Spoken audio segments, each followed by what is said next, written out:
fia ma oli e tuina atu le vi inga i atu e ole tu ole ona manuia. Mātou mawali nei manuia mātango fia li nei tai au. Mātou whapataia le lo patu noa lau fio wasa mātou momoi le pōngi sāwa mo mari atu. Awa toi au mai e lau fio le malama lama fōu e whapōwina ai o lātou fina ngalo au mātou tangata. Po ia te oere vi inga. Me o malabo le asau ni ali nei aso lo mātou tamaa. Wha mole au te tu la fua i o mātou tangata. Ai tautu alwaina o mātou tangata e lau lava nganga pa ia. Na ia mātou whai aini nei ngā luenga ia tusai malo fina ngalo. Wha manuia fo i mori mawone nei aso lo mātou wali ie. Tu ina atu ia te la tau le nganga o lau fio mātou te mafuta aini nei aso. Mamata upo le awhenga iai. So swani lo nganga i o mātou tangata lo mātou wali ie. Iu malmanuia mātou fuafuanga fo i lau fio vi inga e awalava ia te mātou. Paba ngalo o mātou se ala li toto Yesu Keriso lo walo. E ala atu le talo i le swafa man malo o Yesu Keriso. Amen. Ja, så jeg tog le sunga sin afionga sin toa mo le tatou taulanga si tia i lumo nei tai au, lumo le tua. Ia una lo fa le tua to sonia tu lo sunga le ha. Po sunga fo le afionga sin toa le. Nga luenga fo lo fenga ia matono no umala alfanga. Ni foi tai au ia. Tu e fatala fo atu nisi o afionga sin toa fa suma tono tatou le longa nei tai au. Tatou le longa nei tai au, tatou le longa pe na umana funga tu la so nafi. O le longa le fa ma le afa miliona le sa taranoina is temi o fano le Tausaga o mai atu ia le tupe nei ia monia sa tatu no sa si fo ile nisio sa fenga ia le aso le ia sa no mai o mo le tupe ia e pe taio lo o so au pe to tele o fionga sentoa ia complain mai tatu publics tatu pa tatu o tenu lo Feo i fo ia tala i lungo le media. Ia e le lopo o mo le tupe pele ai. Ia pese ia le warana umfa ia on fai tato i le lungo le taupu lea. Ia po le atonu tu langa lo i le tupe lea. Me nai ua tuai tato i le lungo le tau ia te natu leo o su mai le sunga le tupe. To fafo le toto. Ia fa pele le sunga ia Raspberry o ia leo lo tau vina le pule le pristene le bank o TBAS ni fo i vai tau au. To fataltali se pulina. Ne dere nganga ni tau ia bese fisilia le ia la o mai le sunga le tupe e le mole sa no en fa fisilia ni so fionga sen tol tatum tau pule ni tau ia o le ai ia te natu ia sumai le sunga tupe. And also Mr. Barry, you can come and take a seat please. Barry. Huh? Oi piulo. Oi lá. Leo piulo leo wadu.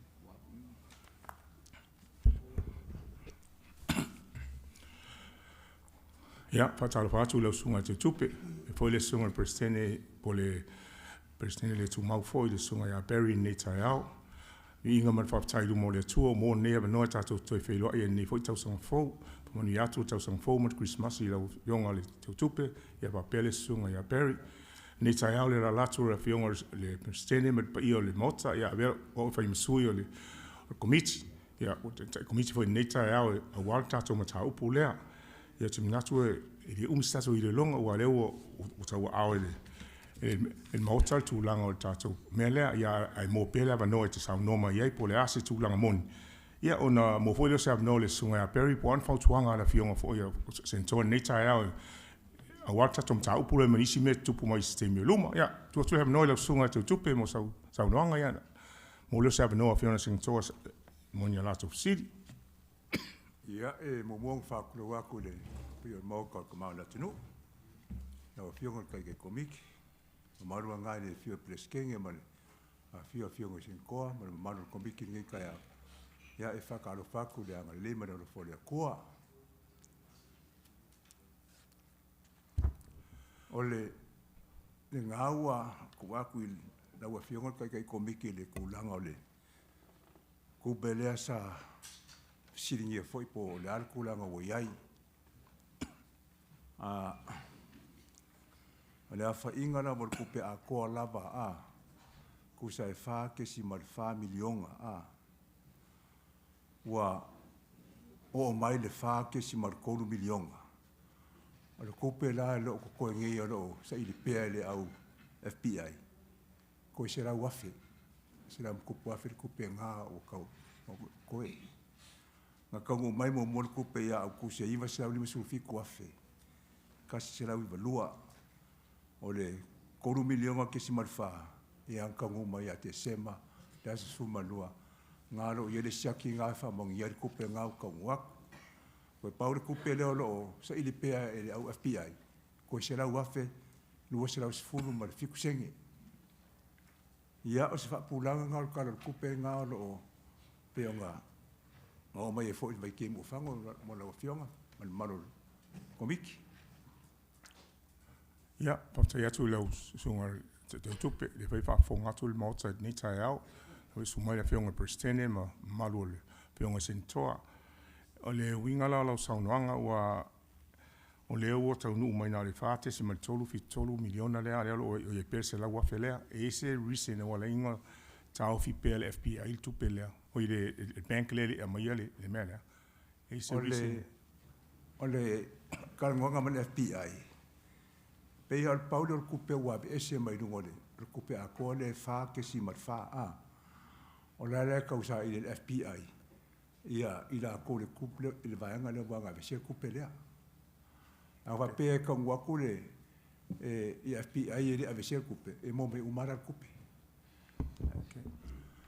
Beside the FBI le suenga ese communication le lo sunga ma le bank le keminge ese continue kalangwanga foi pesa ko kalangwanga kupe le e ke o fa pe kupe le se fi pos me va pe nga wala in ka fi me le po le e ke o ko mai foi le sunga sis ke mi luma o le paleng ya le se ongoing conversation le sunga ya ma le bank le wa kawanga nga ruper ko conversation me bank le nga o ko ki fo me bank le ele fa pe ko ki sa o foi le wanga le nga i foi ma connection o ko le va pe nga le account pe afa pe o account ko o ke mi nga ko po me le Fafka ia ko mako communication male. Ba bank fafo e ala ku ia ka ko fer kupe le Owen. Owen na fer la communication ma bank. Ia so ka mele mako. Mr. Owens, I'm going to ask you a question. Okay.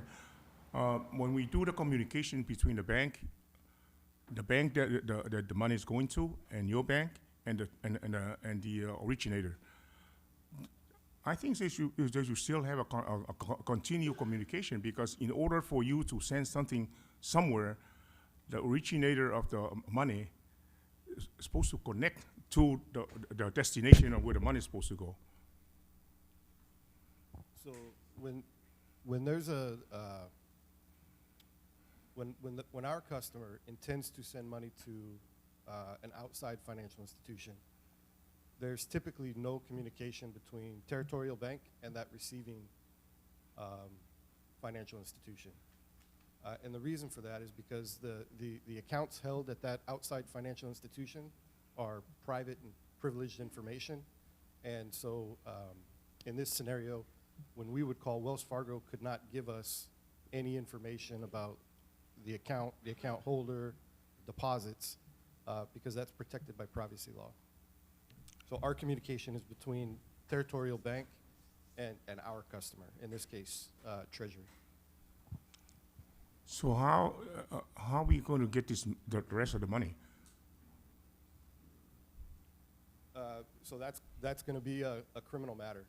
That's going to be between Treasury and the FBI at this point.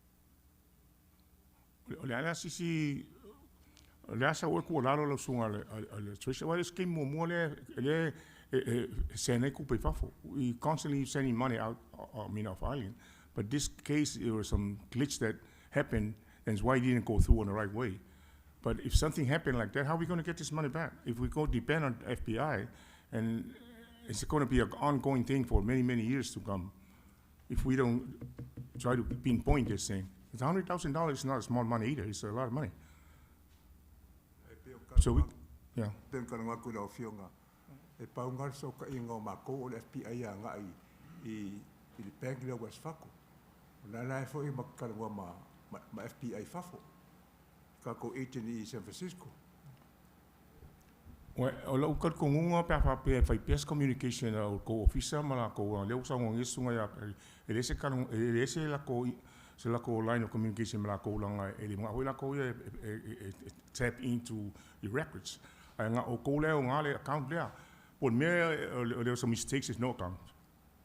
Le account there le at van mai. Le account le van mai wa le account nga le bank le nga bet ku pe nga mai. Or the kaunga yese some work on why either you guys or the hospital.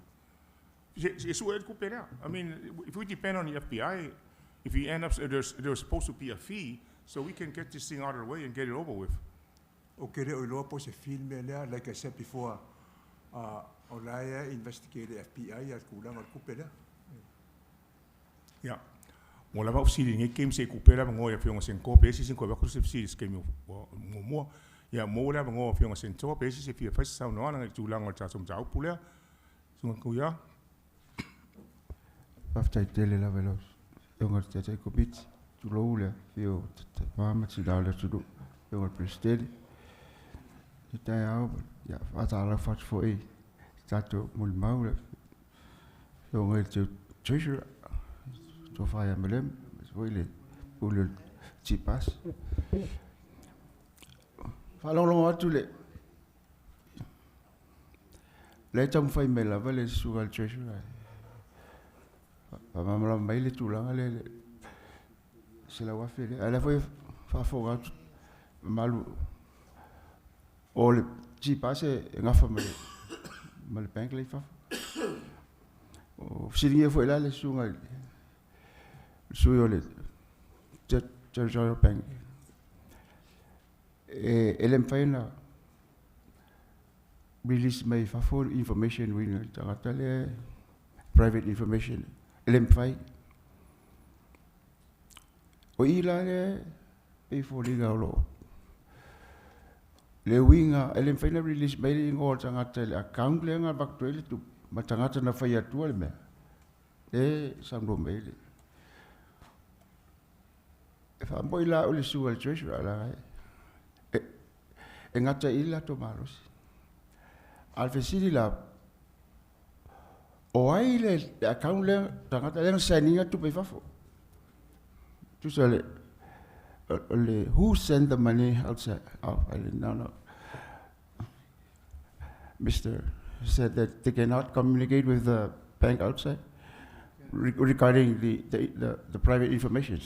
Now if we don't identify the names or the account in which the money was sent from here off island, and that's what I think we have to know that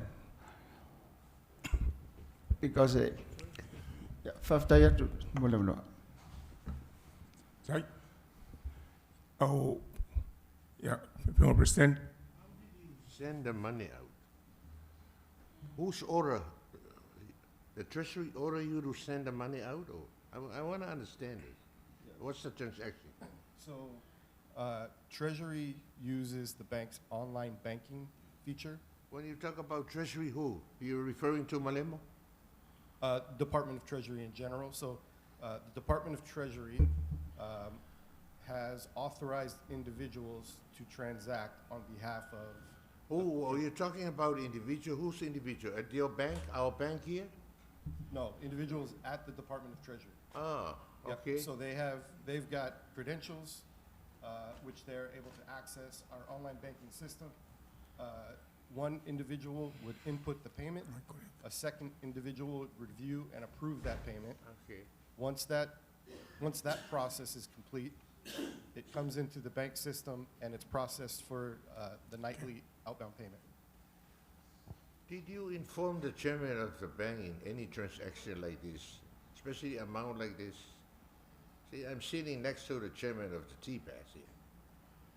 if any transaction like this, or you do the action, or what's the procedures? What's the protocol? The procedures for notifying the chairman of a transaction? Yeah, this kind of transaction, 4 million. So typically what we would do is we monitor and we would notify the chief executive officer any large transaction over a designated amount because we monitor all activity in and out of the bank. But we wouldn't typically take transaction activity to the board of directors. Okay, Malemo, wala ka umumi mengi Malemo Yeah. Eran kula mengi o le ka upule falma wala nga umar falma o mawala ko kupe o fela nga ile ku ka fa o mawala kupe falma fela nga mer kupe le nga fa ku mor kupe falma Pengo kalunga ko ske mo fango kusia inga ile vao email ale kak fengal wengal falma e mal makka fengal wengal transfer kupe. That's how things started up, you know. A transfer or kupe nga mo mo li vas la lu bisu fiku min afe. Okay, o ko mo mal kupe nga pa kupe le nga ko su engi. O kupe nga e ko lu kesi mal 5 million nga. O kupe nga le grants. E kupe nga le nga sa ili ngi. Le le fo mal ke ko lu kesi mal 5 million. Ko se la wa fe la le ko ngi. Our for my umar case out of 3.5 million grants is a federal money. Era la wo era shaki le ko ngumai. Era ko aku mo de kai komik. financial Ko lu case mat 5 million. final mail account le yen ka ko shaki La ya sa ar ko le grant account. Ko fo ya ko ala account hermano al malo. oh Iyo nga ka mai inga ya city chairman mo si le ka mo wa si mangan ka upungi Si koe wakulo siri ranga le si me se au se. pa kasi e fiala se kupere joine Se la wafe.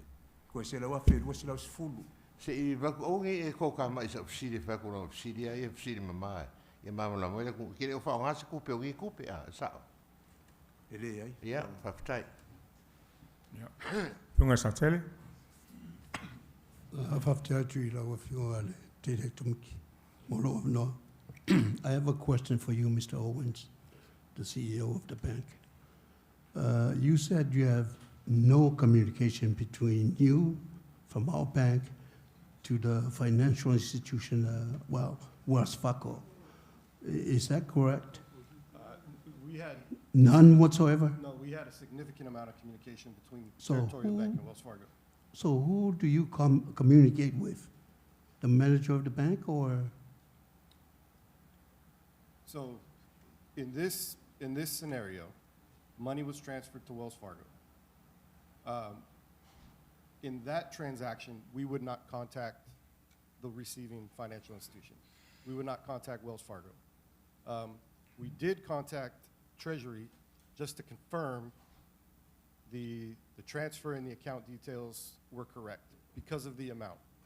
Now, once the funds were sent out, and we were made aware that we needed to recall those funds, that's when the communication between Territorial Bank and Wells Fargo began. And we were in weekly communication for a period of about 3 to 4 months with Wells Fargo. They were fairly difficult to communicate with. We spoke to members of their fraud department, members of their ACH department. We contacted their board of directors. We contacted their attorneys. Wells Fargo was not willing or able to give us any information with regard to the receiving account, because even though this was identified as a fraudulent transaction, the account itself is still protected by privacy law. During your communication, did you ask, are we entitled to any interest of these $4.4 million from Wells Fargo? We are not. Did you communicate with the FBI? I did. I did. And what is your communication between you and the FBI? So the bank technically is not a party to the transaction. And so the direction from the FBI was Treasury needs to be the catalyst of this complaint. They did offer some solution. They could contact a specific department within Okay. the U.S. Treasury, and then they could also work with the FBI. I do maintain communication with the special agent in charge of this matter. Yeah, thank you. Whaftai lava I le lausunga le ke kupe po le whaatonu fo. O le kele ngai kupe o ngol whakamana. O ke mangkuar sa wanga le maiange ar sa wanga le pleskenge. Ia o ngei mokal ngei pe foi le fong whikalai. Ia o la sa mala e whasa o sa. O sa mala le CJ.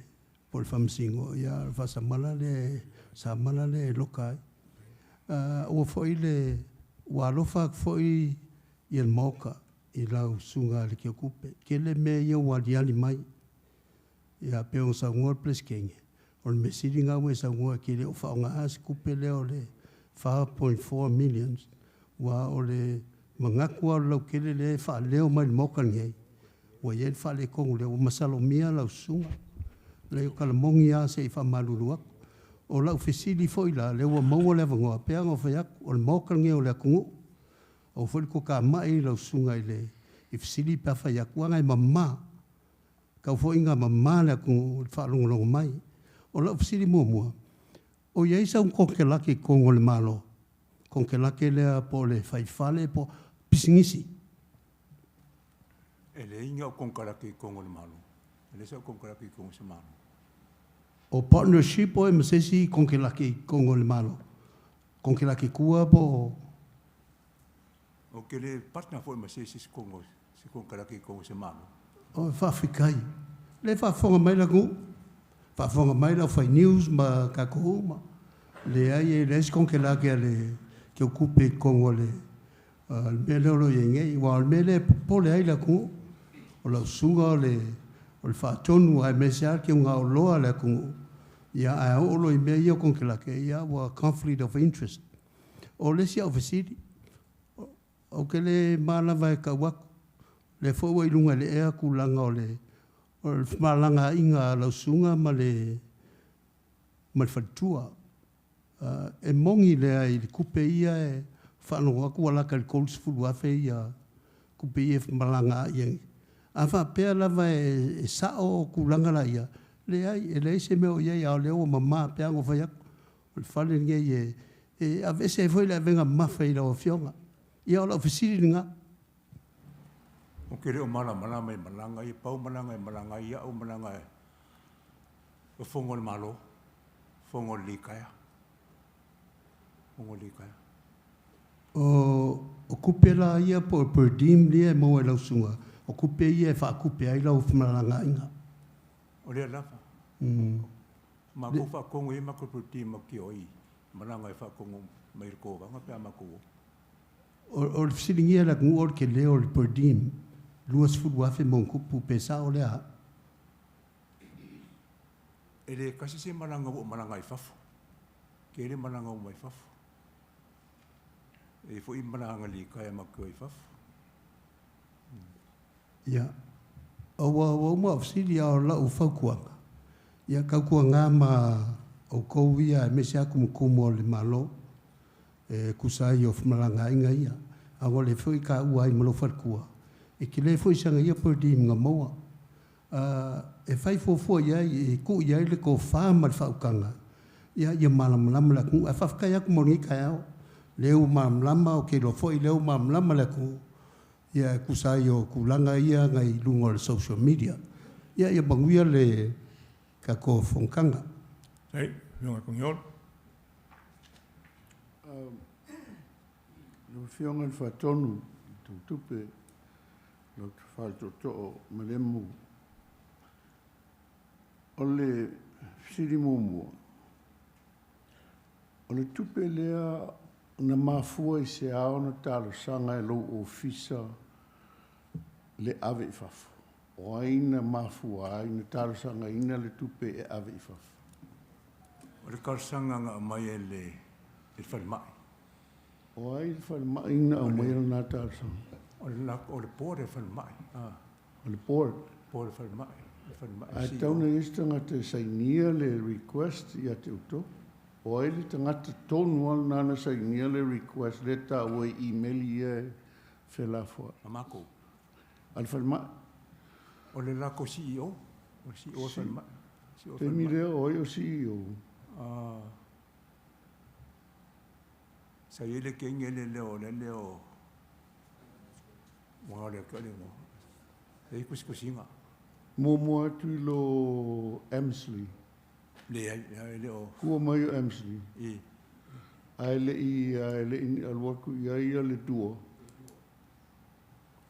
O le tua is one of the signature kong o le forms here. O le form na. Ia form langa. O la tau la ia na tal sanga mai le Treasury. Whamol mo le sota I le foltupe. Ave le la foltupe le I le account le. I le account lako bank le. O le mafuanga la nana la ia na tal sanga o tau le TBAS. E a fo I remit le tupe le Wells Fargo I le account le o ta umai. O le account ta umai I le whalma. I vaenga le whalma. O le ala. Ai le o se account na whai o tau. E le se mako whi au meanga. Ia le lei. Na mai ana le tāsanga whalmai wa o mai eile au whai le tupe au mai ei ma le account le Wells Fargo e ave iai a. O le ala. O na tāsanga no le o tau TBAS whamol mo le process le payment le a mo le whalmai. Le o tāsanga mai e ave I le account lea. O le ala. Ia. O inana le tupu e le whalawe o mo ifo e le o se account le lei. E ese le lalolangi le iei tangata ia a. E pia whapurak pia. Mo o nero heti ia a. Ok, lau o si se kaka ia masangi ngimia. Ia nero heti ia. Angofo ia la kou whaile mea lea. Le mea le o la kou loki le nero heti ia al whalmai. Ok. Angofo ia la kou kasui whaingu mea le kou. A o kuiera ma whaipea. Mangko pa sengi whalmai le CEO. Ma le tua, ma le skaka. Thinking, o la ko wale, but o le kuskusinga na iwa mo wana ka kangi. Ya le free communication, le nga sefo na mako. Ia. O le whaupunga lana al whalmai la tau, sefo la tau ia, I wa whaseinga la ko I kulanga ia. O le ala. Ia. O le sota inga lana na mai le, o le procedure la, a mai o tolta sanga I le whaltupe, ia ona whaile le whaltupe ia le remittance sandi le bank le o man whatonu atu iai. O le melna e mulmuri ai o tau. Nela. Ia, le lei. Mo le tupe la lea, o awala umana ia na utu uia. E tau nuu mai le teimi waru e le tupe I whafo ai le iloa e sisi o se me wha le tonu o tu. Nela. O iei se saunanga le apia I o le alfa fita uri ua le mwhai ai o na mauol se lau a whele. O loo sa ili pia FBA po o le ale me o le mo mar kupelea. E pau le kupelea pe un karango aku kolu kesi mal lima kolu kesi mal family o nga ku mar kupele kuen. E ko se lau a fe. Ila o fai kau aku iai. Masalo o le kupe wa ave ese le group lea ma le kolu kesi ma le 5 miliona lea. La se saunanga le FBI ua maua tonu tangata sa whaia le nei mea whale tonu. E le I mo kongol kaka lea o le sa ili pe le FBI. Ia, o le lei whaftai mo le malmita e au. Whaftai lau whionga te te komiti. Mr. Bueller, may I ask? Owens. So your only part is the money that we're waiting for, the $100,000. It's just act like a facilitator, right? We are not involved in any authority in order to try to get that money from there. That's correct. Right? That's correct. Okay, so all revert back to the originator and the source, right? So that's where the money comes from. That's correct. Okay, so now the $100,000 is still ASG is the one that lost, but the hospital already got their share, and somebody else got the other 100,000, right? That's the bottom line. Correct. So we're trying to see how we're going to get this money. But I also have a question. You said about a letterhead. There was I just tried to retract what the senator said about the letterhead that was transferred in order to get this money through. I'm kind of worried at how you guys going through to release this money. I really don't want to go back to this thing. But when he mentioned something about the letterhead, that's not what I heard when we had a hearing here about this money. There was something else, but it was a protocol on how to handle this situation. And we're also concerned about what can we do in order to protect this from happening again sometimes in the future. Okay. So that's my concern. Can you quote on that? I mean, Yes. Can you say something about this? Yes, please. So I want to clarify. The communications, the letter, never came to the bank. That was communication between the hospital and Treasury. Okay. The only time a letter of that nature would come to the bank is if we are affecting a change to an account belonging to one of our customers. Okay. So, for instance, there are times where Treasury will open a new account. They may change a signatory on an account. They need to change an authorization. We require an original letter with a wet signature delivered to the bank. Okay. And then at times we will call, we will confirm the changes before we take action. Okay. So in this particular scenario, the communication never came. I've never seen the letter. My understanding is that there was a letter from the hospital to Treasury requesting that Treasury updates the account that they make payments to the hospital. Okay. So we would have no knowledge or no understanding. Now, when Treasury submits the payment through our online banking system, that's where the bank undergoes its checks and its processes. Typically, we don't contact every customer to verify the payment that they've created. If we did that, we process so many payments on a daily basis that it would take us weeks to get these payments out. So it's not realistic, and that's why we require, businesses, government accounts, to have authorized signatories, authorized limits, which they set to protect their accounts. You mentioned something about they changed the new account. Isn't that a red flag to you guys? We had no knowledge. That's a lot of money. Yeah, we had no knowledge.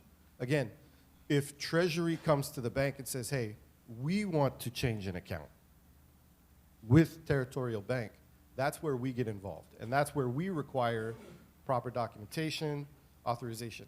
If a customer of the bank has a vendor that they make payments to, and that vendor wants our customer to send payment to a different account, we don't get involved. We don't have any information because that's a relationship between our customer and their vendor, not the bank. I understand that, but you guys should still have a double check on this thing here. This is a big money, and this is when you change the account, this is a big thing to do.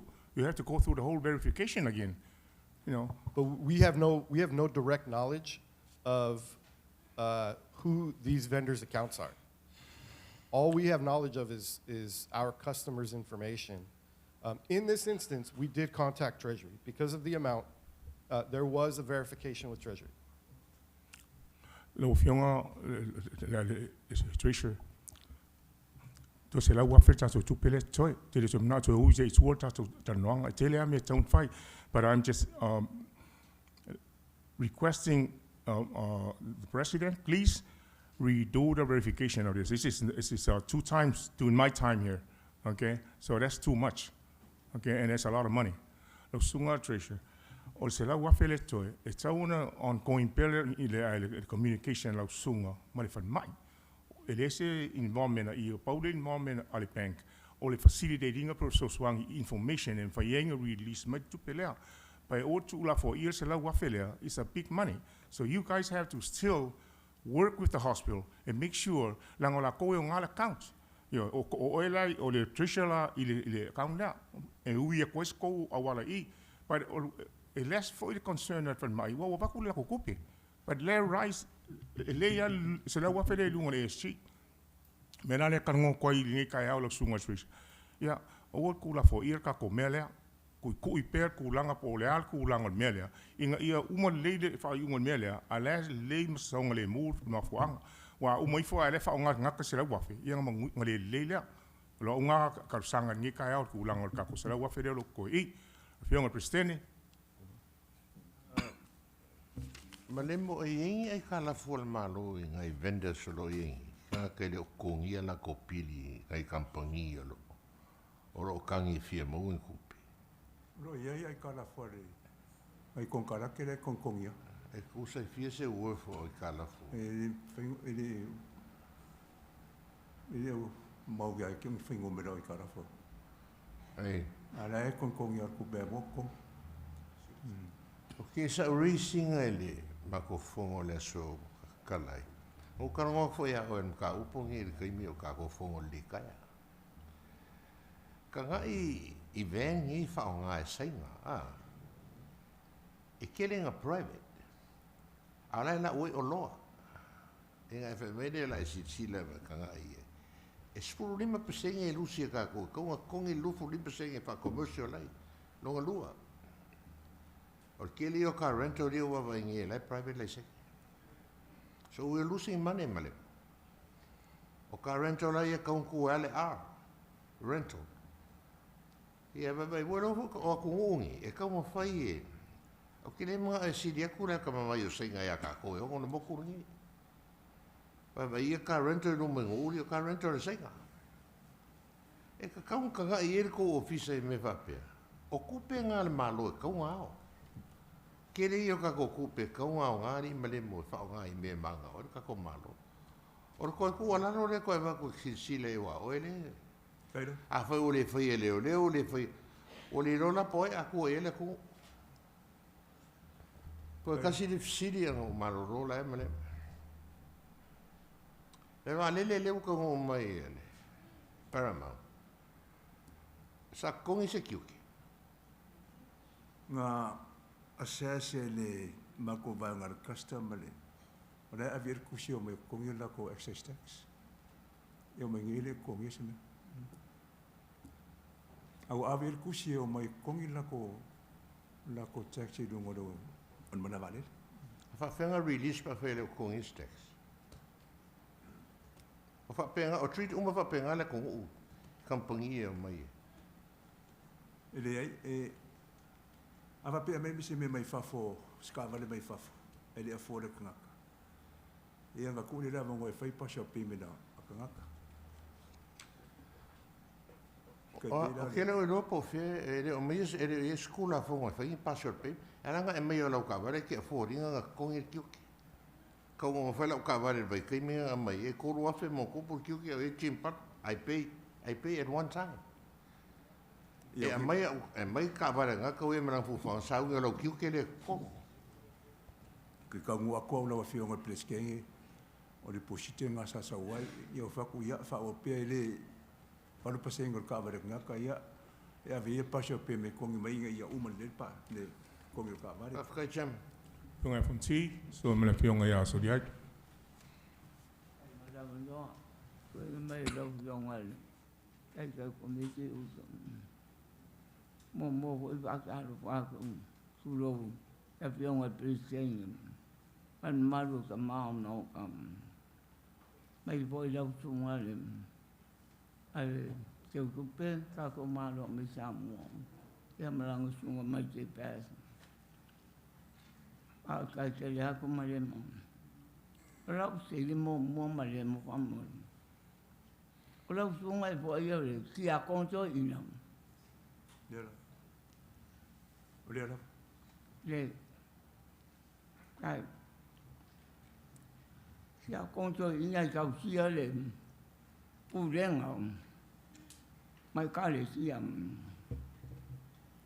mai tu pa ia le ku o mai mi ka perfecta mi ka pen ko ai ta pue ono, pai ku pue malu. Sole, pa ali aku, ia ke oi, te mea lele. Sia voi ke mea pina ngalo ai le ia ke oi. Ta le o ia mea, ia fai le me kon. Ia nau le lo fa. Ma ia pe wa I mo goa, ma le lo ko fa ma ora lo. Te fez a me kon. Tole, fa alia ko le ko ya ko en me le. Sia voi ke mea pina ngalo ai le ia ke oi. Ia nau le lo fa. Ma ia pe wa me ko ma lo fa ma ora. Pai dam song. E pion am ke ia. Malemo. Ele ko pia o se. Ko pia le kuang. Nanga oi kia kon jo ina. Pai dam kon. Pai dam kon. Aya. Ôi cái ngà vay nha, cái ngà vay nha, sai để ta qua, chắc ông có mấy chuyện sao? Lăng mà mấy chuyện sao? America mua, phát mua lại qua,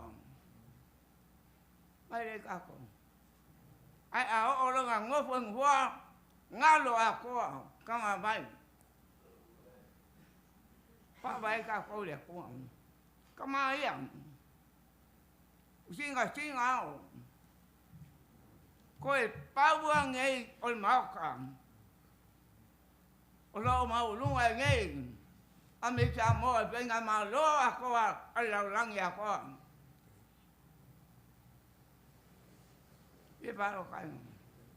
Vidi le kuang. Vidi le kuang. Ai ya kau kala me kong. Kau ngala me kong. Ngau le lo fa. Pe wa ai ma le kuwa, ma lo fa ma la. Jangan ngau ye ko. Kalau my question to you, David, TBAS, you working there? How many years? I've been with Territorial Bank since How 2000. many years? 5 years. 5? Yes, ma'am. What state you originated from? What state you originated from? Tacoma, Washington. What? Tacoma, Washington. Washington State. Como yo, Washington. Tacoma. Have you been working before? The banks over there, Tacoma. Yes, ma'am. What bank? Alaska USA Federal Credit Union. What bank? Alaska USA Federal Credit Union. Have you violated any grants over there? Violated any grants over there in that state, Tacoma? Violate any what? You violate any criminal? No. No? No, ma'am. So sin Thank you. Thank you. Pionga soliai. Kai, te Tos- kele lava. Lele lemo ya koi mea lo ya monga ya le leka ko malo. Melen sa ngo gol bles kingi, me yo senga. Le fo ke koi ka fa ngaku lo fiongole. E kaunga. A ko va ida wala. O ma keki we ngai lunga la wala senga malemo. O senga, a me ai o ka mafaka ko me ai Samoa. Ala va ka o senga. Ko ye le taxing ai morgen kupe. Ala nganga o senga e ngai. Wala umal ma keki le ngai ka ko senga. A me ai la ka fa ko. O me ai ka ko. Ko ye le tax. E paula la ko so per melansa ngo ko ia. Plisking le kelo ka vale fa ngai senga. Pele mau le mga ubia te i kupe marka ko malo kere mei vi fanga i ka ko se lengi. Isme fo ko singa e ka ko iro nga umia le mun muri mai kua mole.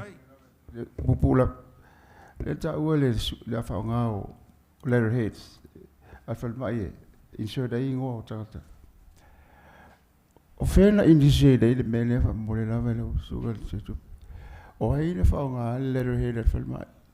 Who uses the allegedly LPG Hospital's letterhead to insert a people's name to make this kind of No, yeah. Where was it initiated? Kaya ko kuskusinga ya between the officer le fal ma man mako officer.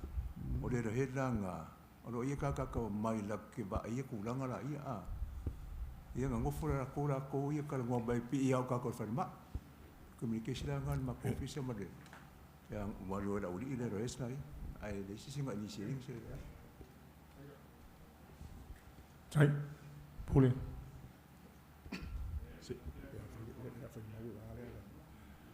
Nano lewa, manino le matau doi tau puna amieta tu mon mon le tau. Tau le amna minga tau ai. Pio tatu mo fa tu ngen mau ya fa wom. Manino tatu tau pu le tau. Ya fa fu le tatu mon mon le tau. O fa no sen. O il tatu mau e o pa lu fo le sunga pone. Ya pone. Ia ko alo ka dima ya o fa ku winga le mau. Ya ku ia ka pe si di se fo je kai. Ya, le la kua kule superstene esin am sile titiale. Ia ma batu ya matato fa tai ni tai au lo sunga te tupe pa pe foi sunga prestene. Le bank. Va tai la ve la ufionga le te komik. Malemo le lo fasili e vatu li potile fa mul mole. Le la ngar ko vana. Ona fairness si e lunga te to basic operation le DOI o le basic operation DOI is full malua milionga. Ale metatu li potu full matolu milionga. Ua wasi ilunga te ato tio ai basic operation. Ana whea na amatai. Ia kausanga e kia ea. Sanga e kia. A le la to a show up mai ne tato fisko. Ia, kausanga e kia. Ia, paftai, tau si o la la ie bo include tono tato pa ke kilo pa si 2024. Ia, pa ia nga. Ia. Pa ia lo le masuyo tai committee man malu committee fio mai le fionga le stenge va to is faftai la sunga te tupe po la to fa to ia pa malu lot fo e te oi o fa ngale o ngaruanga e va tu mai ate oi mafo ngaruanga pe ai me le fi man mai ta mau le tunu ono le fi man la me telo ne mautala fio solo ia ai le wa wat sawa ya ti oi nga we ta sa mai fo ya me salo e to ye ni si tala te fa mai tu atu na tu langa we sa ngo mai ai manu ne ya suma ngo toy. Thank you Mr. Owen for letting I know you're a very busy man but you're able to come in front of this committee so we can ask you what's going on and thank you for your explanation. Have a nice day.